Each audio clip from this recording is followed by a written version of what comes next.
Je vais vous expliquer quelque chose. Le directeur de cabinet du chef de l'État n'a pas d'immunité pour que l'on puisse dire qu'il faut d'abord lever l'immunité afin qu'il puisse répondre à la justice. Vital Kamerhe, il est politicien. Il faut le protéger. Nous voulons qu'il soit protégé. Et à Makala, il est mieux en sécurité là-bas.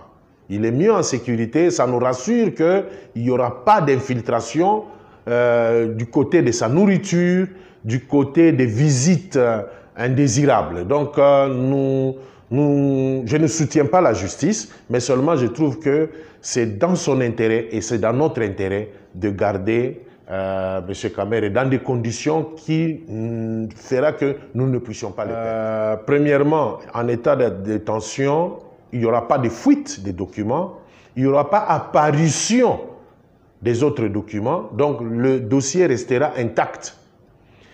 Il n'y aura pas falsification de la procédure. N'oublions pas que M. Vital Kamerhe fut président du Parlement dans ce pays.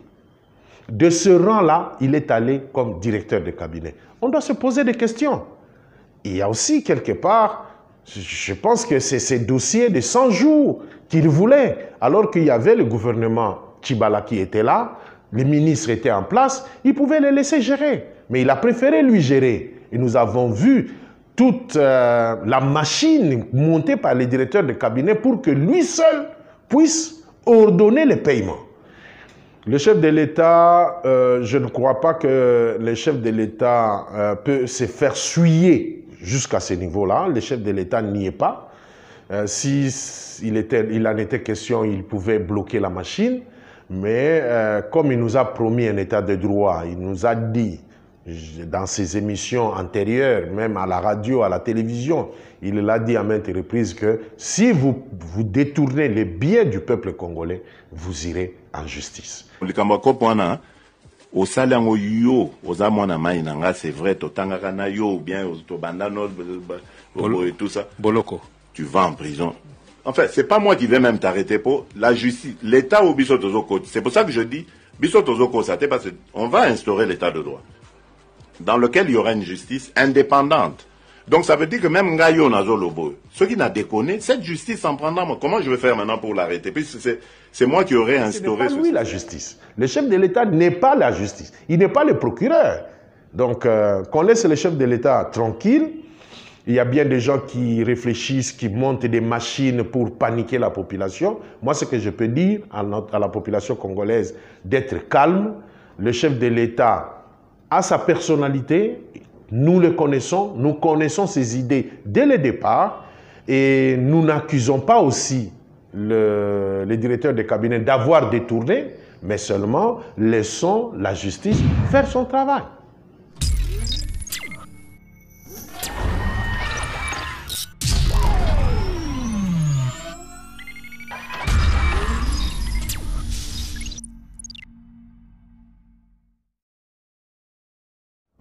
Je suis M. Jean-Paul Chivuila Ilunga, président national de la Ngassa Fachi, nouvelle génération d'accompagnement et de soutien aux actions du chef de l'État.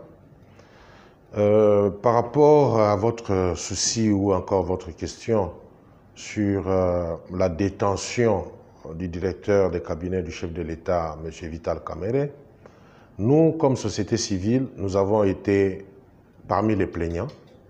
Nous nous sommes plaints du fait que nous voulions voir clair dans les dépenses ou encore la gestion du programme du chef, du programme des 100 jours du chef de l'État. Écoutez, c'est dans le parcours de la justice, dans les investigations de la justice, que M. Vital Kamerhe a été cité parce que c'était lui l'ordonnancier de toutes les dépenses regardant ce projet de 100 jours. Et le public est en train de paniquer, mais ce n'est qu'une procédure.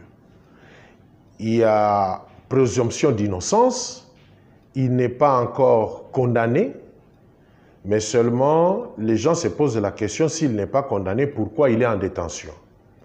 Je vais vous expliquer quelque chose.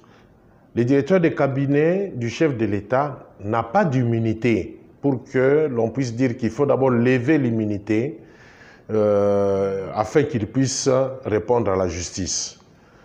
Il n'est pas comme un député, moins encore comme un ministre. Donc, même le tribunal de paix peut interpeller le directeur de cabinet parce qu'il est fonctionnaire à la présidence.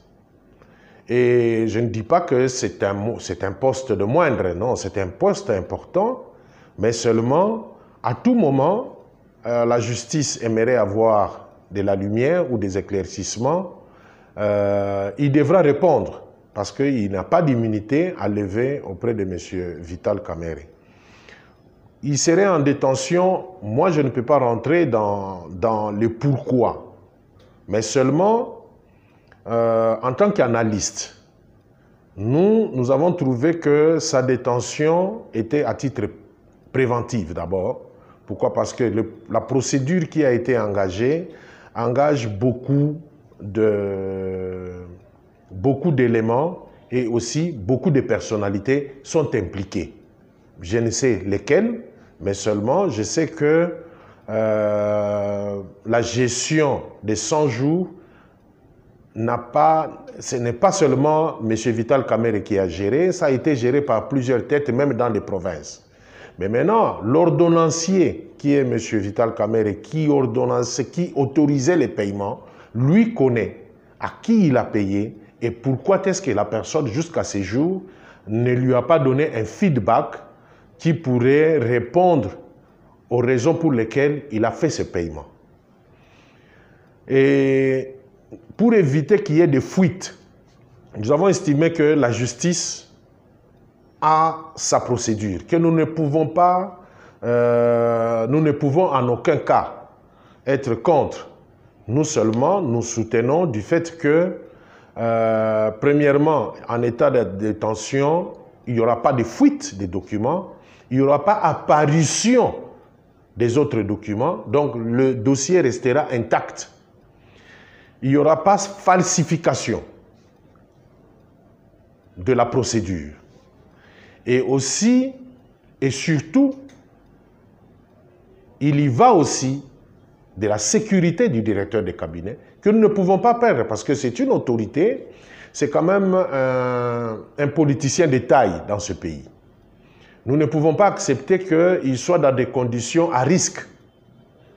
N'étant pas dans cette procédure, il était tranquille. Mais on ne sait pas qui peut venir après cherchant à étouffer ce que lui peut révéler demain afin que nous puissions protéger l'état de droit, que nous puissions protéger les intérêts de la population.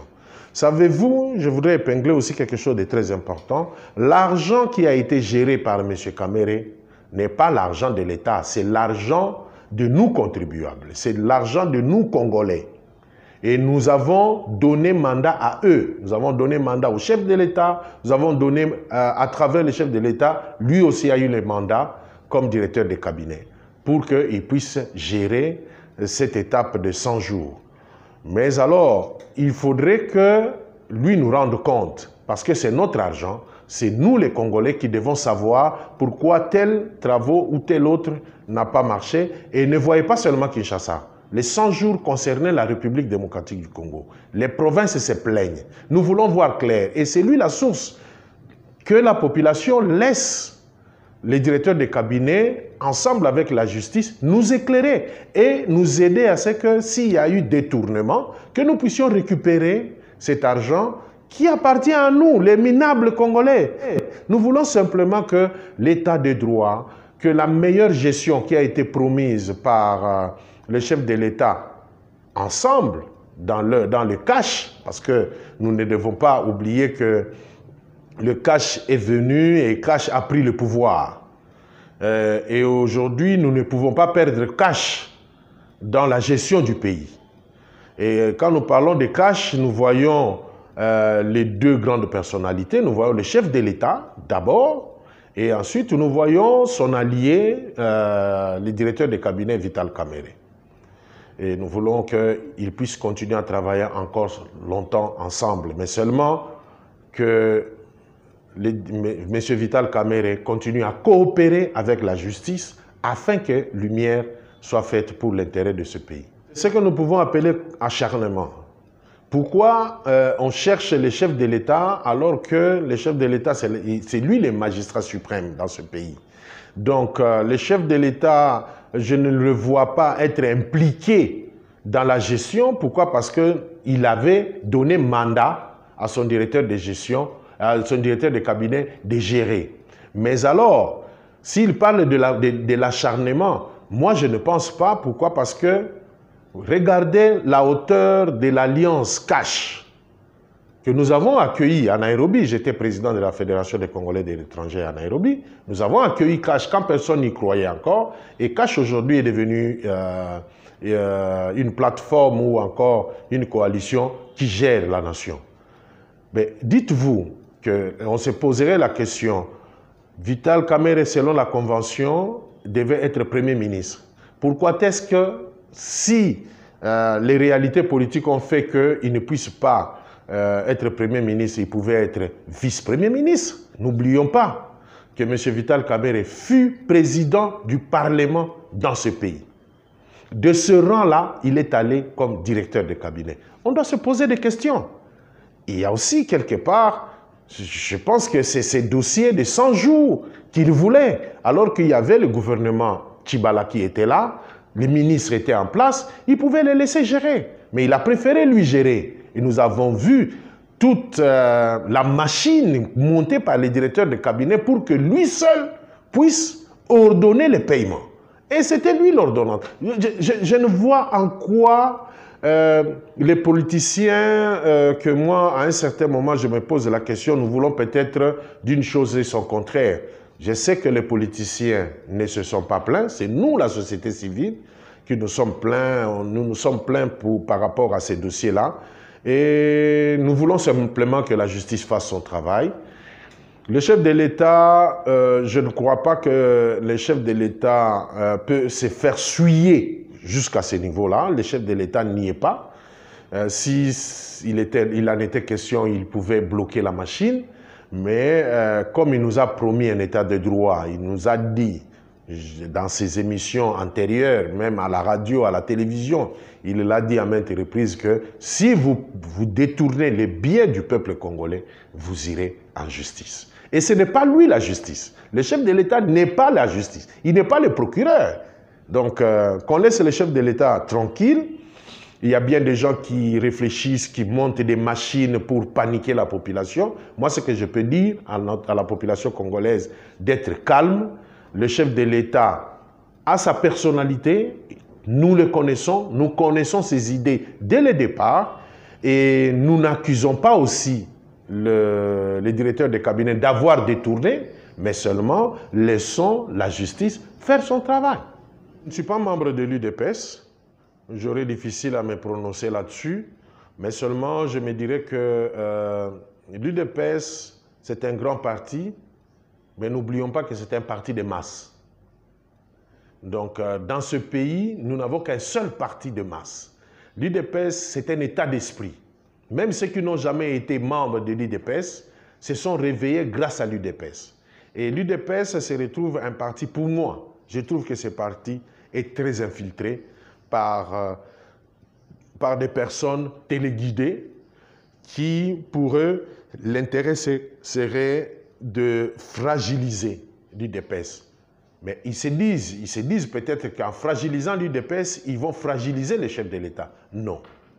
Et ils se disent peut-être que nous qui sommes dans les associations ou encore dans la société civile, qui soutenons le programme et accompagnons le programme du chef de l'État, ils pensent peut-être que nous tous, nous sommes membres de l'UDPS. Non. C'est ce qui fera que le programme du chef de l'État sera toujours soutenu pour que ça aille de l'avant. Et nous allons toujours dénoncer ce qui n'est pas bon. Même s'ils ont infiltré l'UDPS, ils ne vont pas infiltrer l'Angassa. Le programme de 100 jours, c'est une appellation. Ce ne sont pas qu'il n'était pas déterminé que les travaux devaient se terminer en 100 jours. Donc le chef de l'État avait une vision pour 100 jours. Dans un budget de 100 jours qu'on a mobilisé, de 3 mois qu'on a mobilisé, on voulait réaliser ceci et cela. Mais il s'est fait que l'administration a ses réalités. C'est comme qui dirait aujourd'hui, si on vous appelle, on peut vous appeler Junior. Vous étiez petit garçon, on vous appelait Junior. Aujourd'hui, vous êtes papa, père de famille, on continue à vous appeler Junior. Cela ne veut pas dire que Junior ne grandira pas. On n'a pas mis Junior au monde pour que Junior puisse mourir à l'âge de Junior. Non. Donc, le programme de 100 jours, c'était un programme, c'était d'abord, c'est un titre. Nous, comme nous disons toujours, quand le chef de l'État passe au pouvoir, dans 100 jours, on calcule toujours où le gouvernement, 100 jours. Il y a toujours un 100 jours d'observation et de leitmotiv, la motivation qui peut naître dans les 100 jours. Et c'est ce que le chef de l'État a lancé. Les sautes-moutons, faisons tous les calculs dans le domaine des bâtiments ne peuvent pas se terminer dans 3 mois. Mais nous avons appelé ça programme de 100 jours. Dans 100 jours, qu'est-ce que le chef de l'État a lancé vers la population? C'est ça la dénomination. On ne dit pas que ce sont des choses qui devaient se terminer dans 100 jours. Non, non, non, non, non. Parce que le gouvernement, quand vous passez chef de l'État, on vous observe pendant les 100 jours. Qu'est-ce que vous avez là? Qu'est-ce que vous avez comme produit à lancer sur les marchés? Qu'est-ce que vous avez comme motivation politique? Qu'est-ce que vous avez comme image des changements que vous pouvez mettre dans la tête de la population? C'est ça, les 100 jours. 100 jours n'était pas parce que, écoutez, il y a des histoires qui ont été importées. Il y a des maisons préfabriquées qu'on devait importer. Est-ce que ces maisons préfabriquées devaient venir dans les 100 jours, devaient aller, je ne sais pas, au Kasaï, au Katanga, dans les 100 jours? Non. 100 jours, c'était le leitmotiv du chef de l'État parce qu'on observe un gouvernement ou un chef quand il prend le pouvoir dans les 100 jours. Donc, que la population soit tranquille. À l'heure, c'est quand on a remarqué qu'il fallait maintenant faire une évaluation sur ce qui a été fait dans les 100 jours, qui devait être fait plutôt dans le programme de 100 jours. Nous avons constaté qu'il n'y avait pas avancement. C'est ainsi que nous avons commencé à décrier, nous avons commencé à dénoncer, nous avons commencé à suspecter un détournement. Donc, les 100 jours n'étaient que... on cherchait à comprendre qu'est-ce que le chef amène dans les premiers 100 jours de son pouvoir. Mais ce n'était pas un programme qui devait se terminer dans 100 jours. Bon, je sais que le peuple congolais, c'est un peuple très sage et un peuple qui comprend vite. Dans un premier temps, il y a toujours choc d'idées et le peuple est arrivé à comprendre pourquoi est-ce qu'on a privé au tout-puissant Vital Kamerhe la liberté. C'est quelque chose que nous avons tous fini par comprendre qu'il y va de son intérêt et de notre intérêt à tous. Concernant le Covid-19, c'est une réalité, c'est une maladie qui est là. Notre crainte est que cette maladie allait créer une deuxième pandémie, celle de la peur. Vous savez, lorsqu'on fait peur à un peuple vit de l'espoir. C'est ainsi que dans certaines de nos interventions passées, nous avons constaté que le coordonnateur de Covid-19 en RDC, le docteur Mouyembe, que je respecte beaucoup, ne nous donnait pas un signal d'espoir.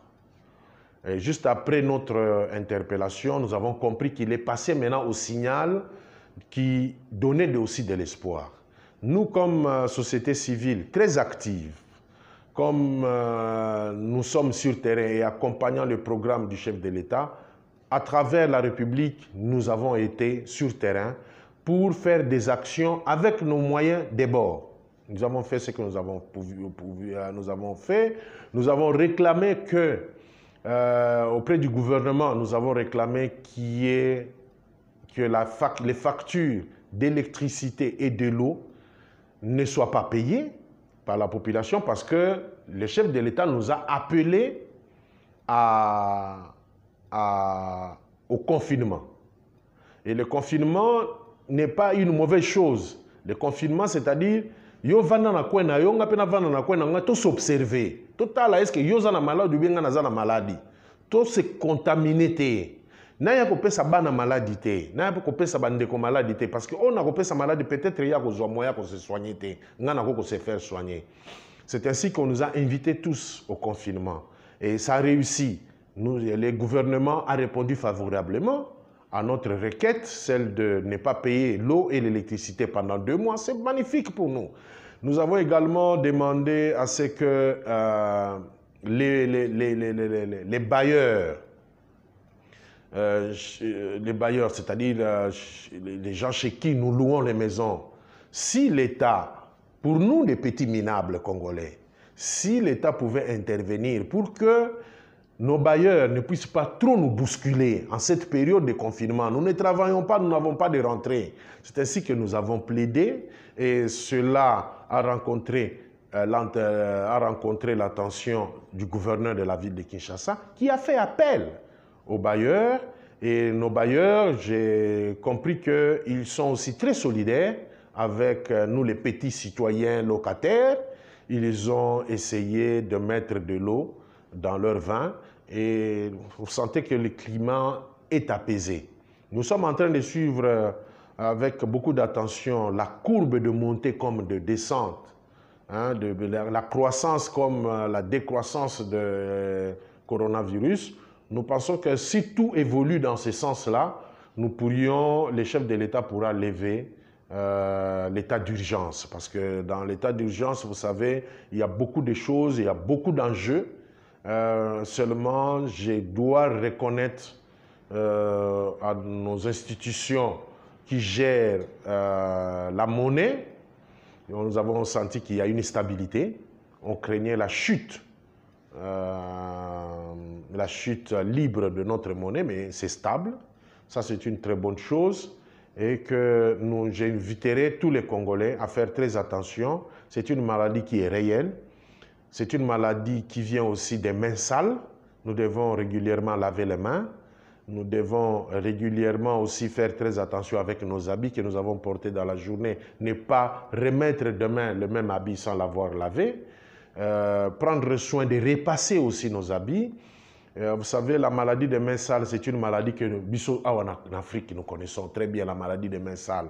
Les Européens ne connaissent pas cette maladie. C'est ainsi qu'il n'y a pas cette vitesse-là de contamination. Au niveau, il y a Corona. Mais continuons à laver les mains, multiplions les points de lavage des mains. Et nous, au niveau de Langasa Fati, nous avons travaillé même avec nos jeunes ingénieurs pour créer des lavabos qui nous permet de laver les mains sans toucher au robinet, sans toucher à quoi que ce soit. Donc, juste, vous mettez les mains, vous avez l'eau qui coule. Et lorsque vous enlevez les mains, ça coupe. On n'a pas besoin d'importer ça. Donc, nous avons des ingénieurs, nos enfants en nous, qui peuvent en fabriquer ici en quantité industrielle.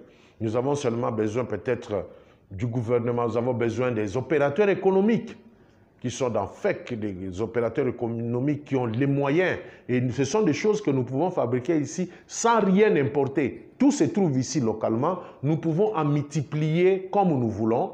Donc, j'ai fait appel à tous les opérateurs économiques qui peuvent mettre les moyens afin que nous puissions produire ces robinets que nous pouvons placer n'importe partout et que nous puissions voir aussi, nous sommes en train de rechercher comment est-ce que ça doit coûter beaucoup moins cher afin que ça soit à la portée de tous. Parce que vous ouvrez, vous touchez le robinet, vous suspectez aussi ce robinet-là.